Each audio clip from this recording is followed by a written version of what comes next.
So, namaskar once again and thank you for joining me. In this lecture, we are going to talk about memory, mind and method.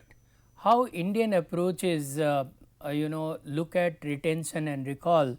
All of us understand that memory is treated as one of the most treasured potentials in people, and people with good memory are always treated as special people. But memory and memory retention, do they have an attribute that may be treated as something given, or is it cultivated? What are those conditions that govern our memory and recall? What are those things that help us retain something and forget something? Does it happen automatically, or there is a scientific, a spiritual mechanism behind that? Let us try to look at it from the Indian perspective, how in Indian scriptures and Indian knowledge system, mind, memory and method have been treated and understood having connection with each other. So, when we look at memory, it is a holistic process, it's smṛti beyond retention. So, in Indian thought, memory or smṛti is not a static storehouse of information, but a dynamic continuity of experience shaped by consciousness. It is not that we memorize something, we have kept it in mind for some purpose and it is lying dormant there. Rather, it becomes part of our consciousness and experience itself. So, the Bhagavad Gita captures this interdependence where it says, from me arise memory, smṛti, knowledge, jnana and their loss, apohana. So, this formulation is crucial when God says memory arises in me and the knowledge and its loss, they all come from me. The formulation is crucial because it refuses to isolate memory as a purely cognitive function. Remembering and forgetting are seen as interlinked processes. So, emerging from the same underlying condition of the mind. So, memory is not independent of forgetting, these are interlinked processes. So, this contrasts with contemporary approaches that treat memory as a technical skill, something to be strengthened through isolated techniques, and we follow lot of techniques for sharpening our memory without addressing the state of awareness that produces it. But we never go beyond the superficial concerns over our reduced memory or declining memory or sharp memory. There is a need to go beyond that to look at this whole process of memory making, retention and recall. So, similar integrative logic appears in Ayurveda. In Ayurveda, smṛti is connected to medha, intellect and overall bodily balance. So, it is not only a cognitive process, rather it is also connected to our intellect and bodily balance. So, memory here is not located only in the mind, but arises from a coordinated functioning of body, senses and consciousness. Disturbances in lifestyle, irregular sleep, poor diet or stress, they are understood to weaken memory not indirectly, but structurally. So, if lot of us are facing memory problems or retention problems, these problems are not individual problems, rather these are structural problems. Structural problems means these problems arise structurally in our lifestyle. This suggests a more demanding insight. Memory is not just improved by effort, but by alignment. So, this challenges the contemporary student experience where memory is often treated as a problem of efficiency, how to retain more in less time. No, this is not that. Indian framework shifts the question from how much one can remember to under what conditions remembering becomes stable. Well, there is always a limit, believe me or not, there is a limit to how much we can remember.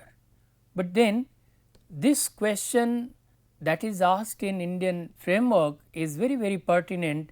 Under what conditions remembering becomes stable? What are those conditions that make remembering possible and retention for a longer period of time possible? In this sense, memory is less a technique to master and more a state to cultivate, shaped by attention, balance and the quality of one's engagement with life itself. So, let us look at it. What is the relationship between chit and vritti? I mean attention, mental stability, chit, and vritti, the actions. The Yoga Sutras of Patanjali define memory as a mental modification. It says Anubhut Vishaya Sampramosah Smriti. Anubhut Vishaya Sampramosah Smriti. That means memory is the retention of experienced objects. But this must be read alongside Yoga Chitta Vritti Nirodha. That means yoga is the cessation of mental fluctuations. So, together this sutra suggests that memory depends on the stability of the mind field, that is chit. If the chit is sant, if your mind is calm, mind is in harmony with nature, with self, it is more receptive, it is more sustaining. So, the memory depends on the stability of the mind. If the mind is constantly fluctuating, impressions cannot be retained. This anticipates modern cognitive science's emphasis on attention as a prerequisite for encoding.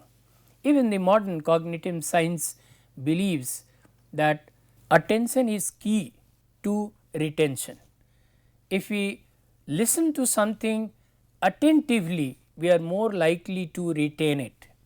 But then the problem is how to attend, how to be attentive when the mind is full of fluctuations. So, at the same time we are attending to the lectures by our teachers and we are thinking about lot of other things.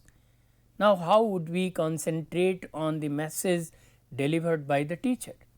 And if we do not concentrate on the message delivered by the teacher, we are likely to retain less of what is being discussed in the class.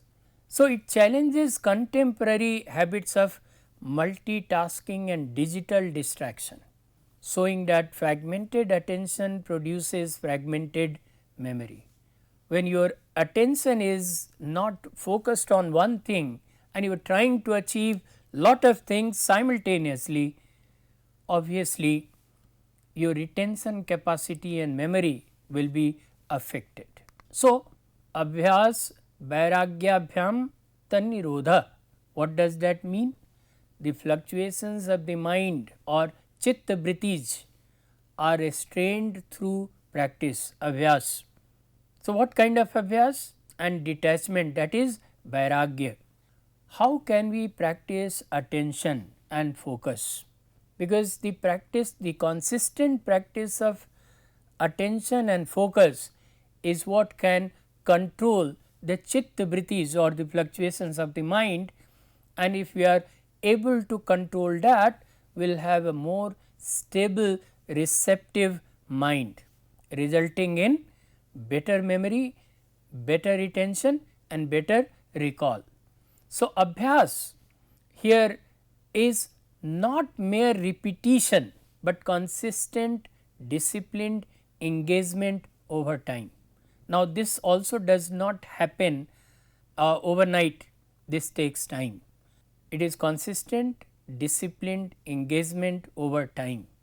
This principle is historically embodied in Vedic and Vedic oral traditions, where precise memorization was achieved through layered recitation techniques such as Ghan Path, combining sound, rhythm and breath. So, friends, as you know, the ancient texts in India have circulated in oral traditions. Sometimes we wonder how people could remember all those, all those shastras, all those difficult padas, by what method, how their smriti or their memory was so capable. But then this they have done through persistent practice, internalizing the whole process. So, it also had sound, rhythm and breath pattern combined to it. So, these methods demonstrate that memory is strengthened through multi-sensory reinforcement, not passive reading. However, a critical distinction is necessary. While modern frameworks like spaced repetition emphasize efficiency and retention, the Vedic model is less about optimization and more about transformation of the knower. So, fine, it's not about repetitive practice, it is about internalizing the whole process of remembering. Yet abhyasa alone is insufficient. Without vairāgya, disciplined practice risks becoming obsessive fixation or performative mastery, a problem visible even in contemporary academic cultures driven by productivity and metrics. So, vairāgya, what is that? It introduces a counterbalance. It prevents over identification with outcomes. Throughout the Gita, Lord Krishna has suggested us niskam karma. Too much attachment to outcome always affects the quality of work. So, memory or intellectual accumulation and the over identification with outcome, that becomes very difficult in memory retention and recall itself. It ensures that practice remains non-possessive and non-anxious. So, while practicing, in order to naturally remember something, you need not to stress out too much or think about the consequences if you forget it. Rather, you enjoy it and make it part of your memory tradition. For students then, the insight is not simply repeat to remember, but to engage learning as a rhythmic embodied process and detach from anxiety about results, allowing cognition to stabilize naturally.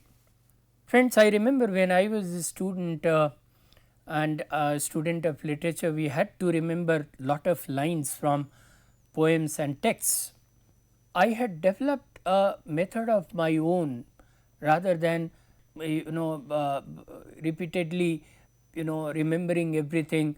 I had developed some cognitive practice which used to help me in remembering without lot of repetitions and lot of anxiety about forgetting it.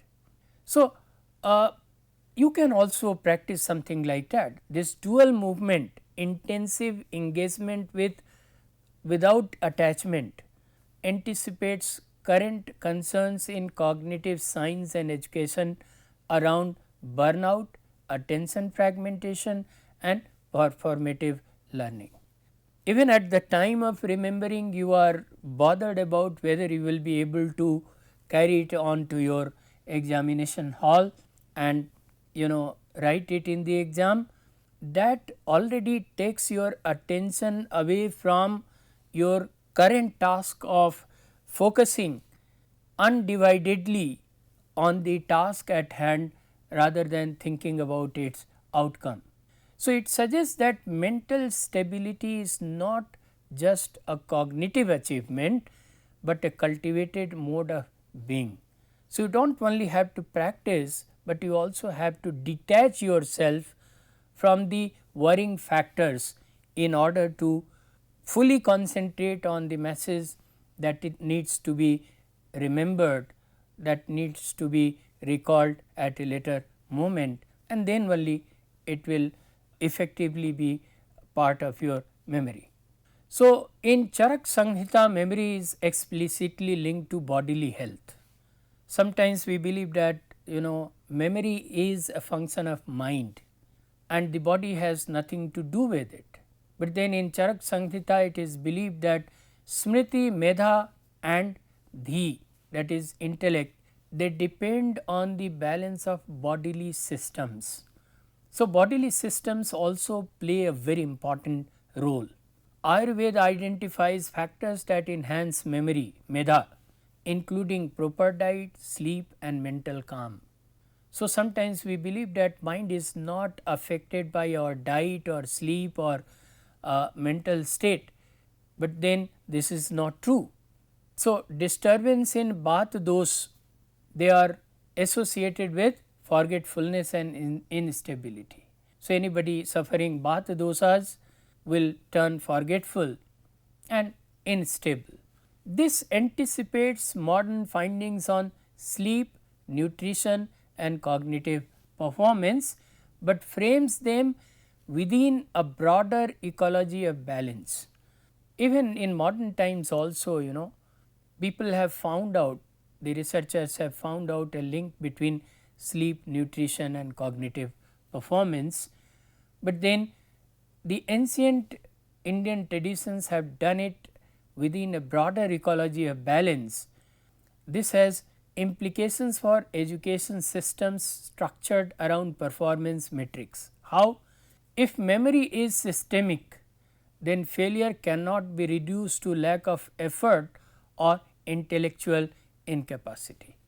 It may reflect over stimulated nervous systems, irregular rhythms of living, poor nourishment or chronic stress, conditions that educational institutions often reproduce rather than alleviate.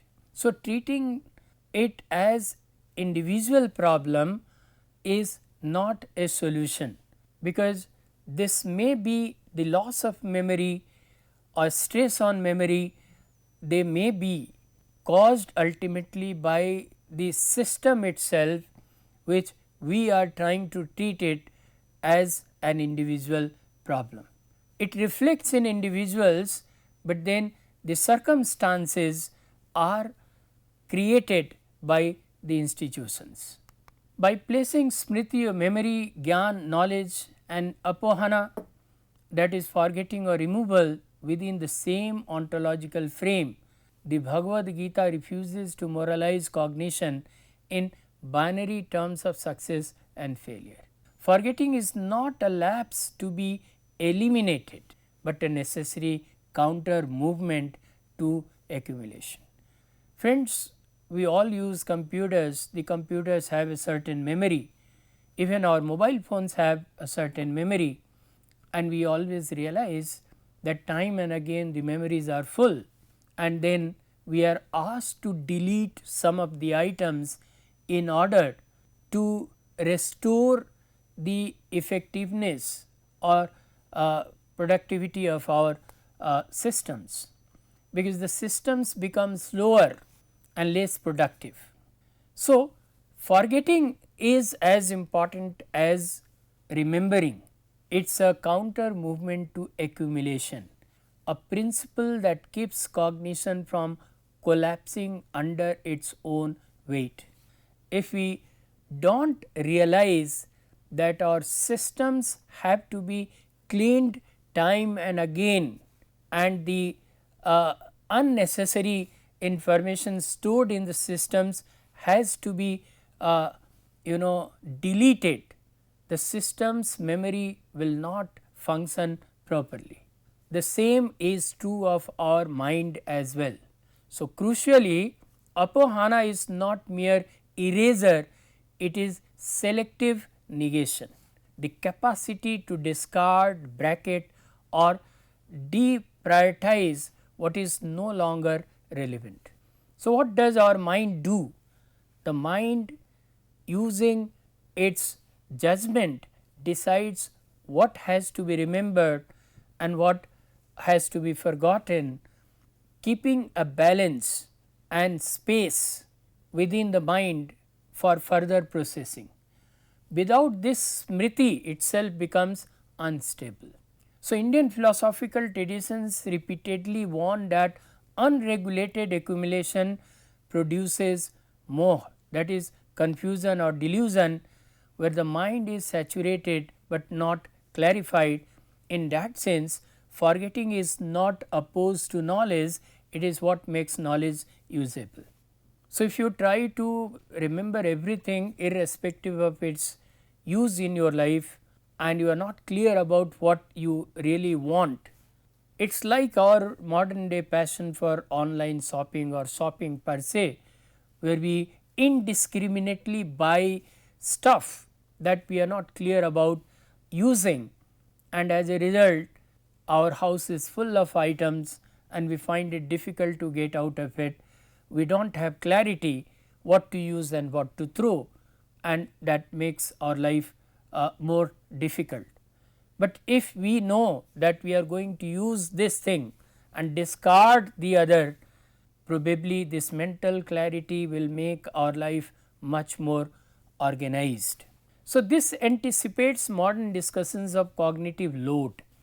Even in the modern times also we talk about cognitive load, where the brain's limited processing capacity requires filtering and abstraction. But the Gita's framework goes further. It embeds this filtering within an ethical and ontological discipline of attention. So, it comes from within, what we intend to see, what we do not intend to see, what has to be retained and what has to be discarded. So, what one remembers or forgets is not neutral. It is shaped by gunas, habits, desires and modes of engagement with the world. Forgetting then can be functional or dysfunctional. It can be a sign of clarity, letting go of distraction, irrelevance, excess, or a symptom of imbalance, inattention, stress, fragmentation.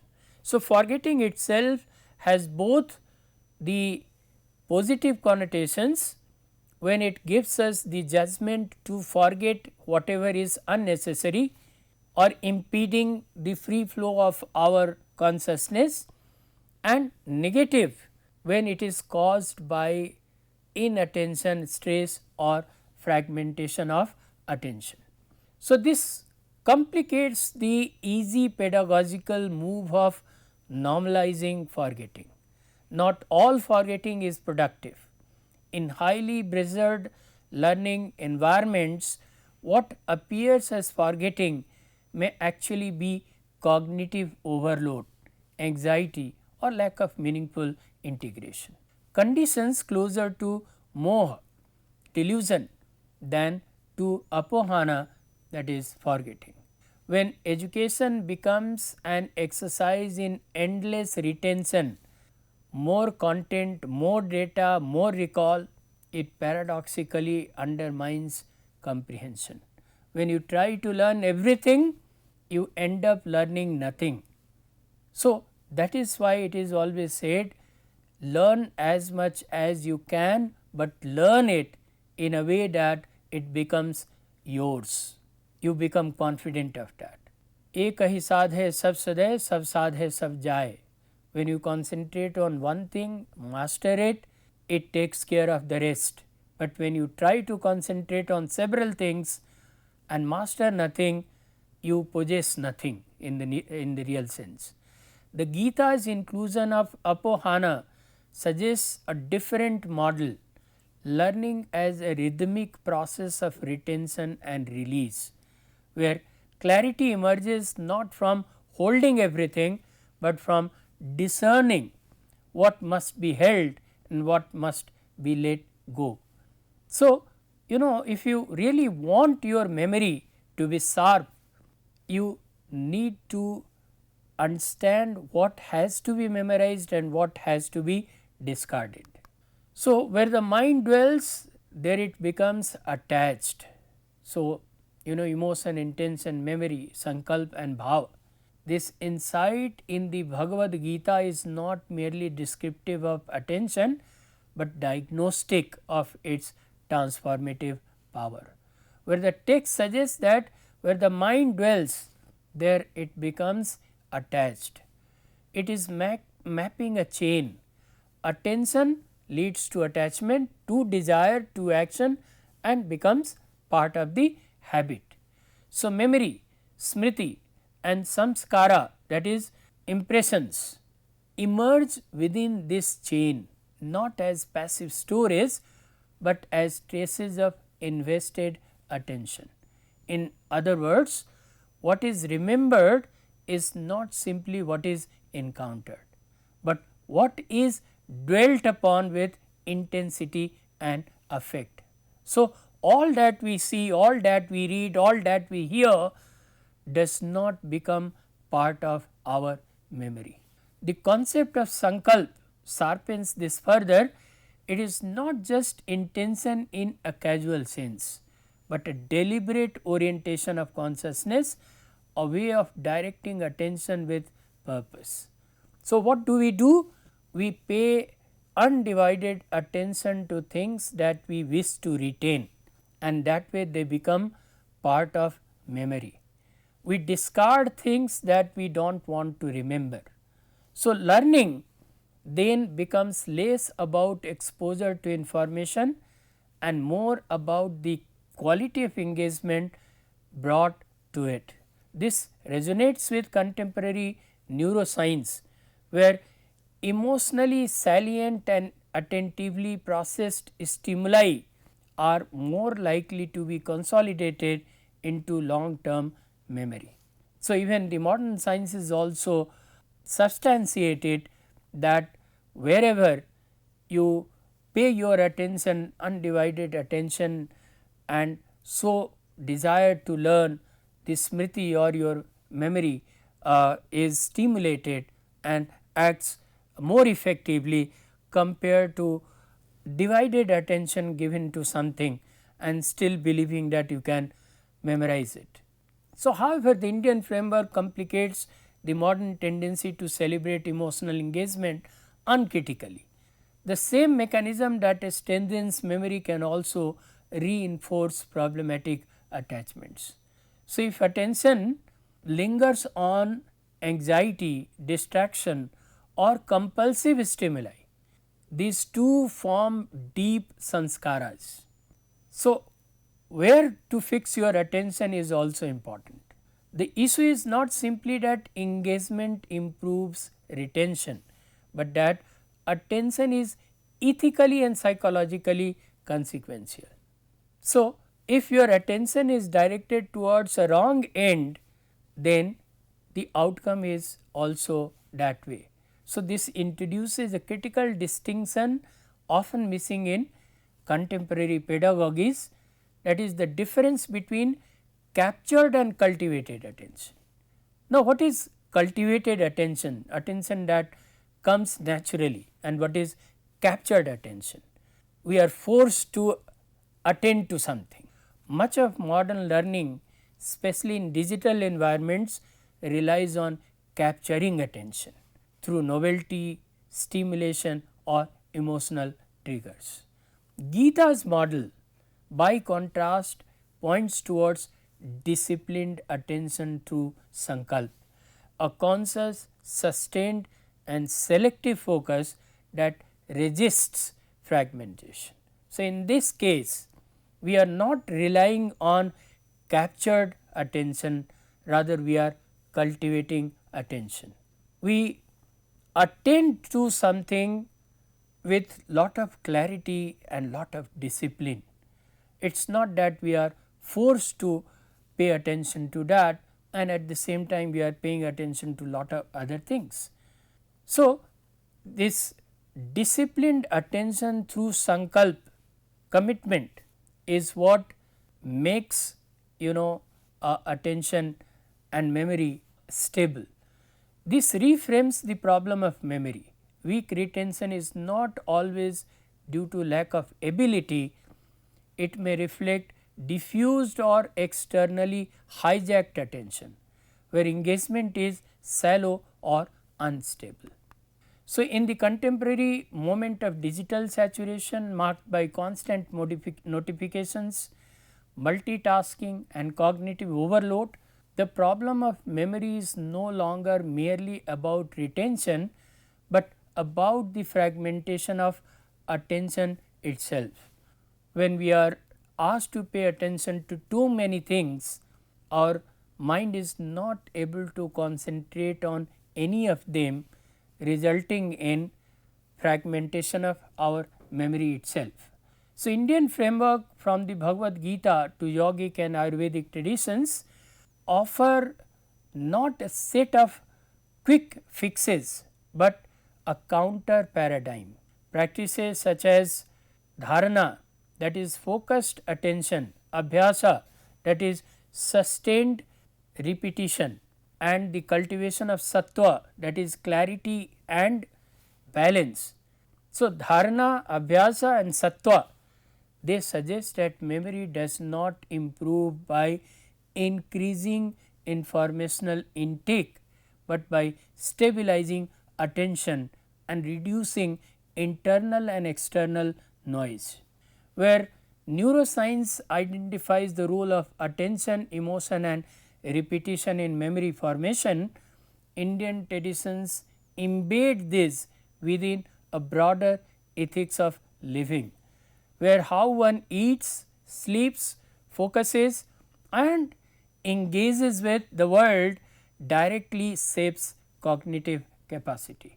So, bringing these insights together, memory emerges as more than a mental function. It becomes a mode of being. To cultivate memory is to cultivate attention. To cultivate attention is to reshape one's habits, rhythms and engagements with the world. So, memory, if you want to cultivate memory, if you want your memory to be good, you also need to cultivate a habit of directing your attention to something that is ethical, that is natural, that is required of you, a disciplined kind of gaze rather than being forced into directing your attention to each and everything, because and again forgetting, as we saw, can be positive and negative.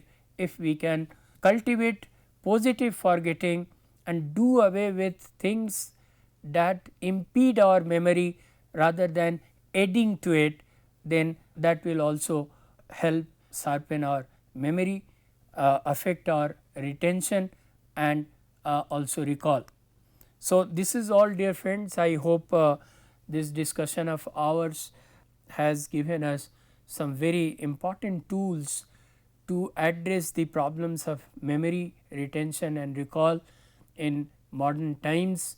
And we have also understood that there are no quick fixes for this, rather they require abhyasa and vairāgya, that is disciplined detachment while focusing our undivided attention on things to cultivate a lasting memory. So, thank you very much for your kind attention. Please join me for the next class. Thank you.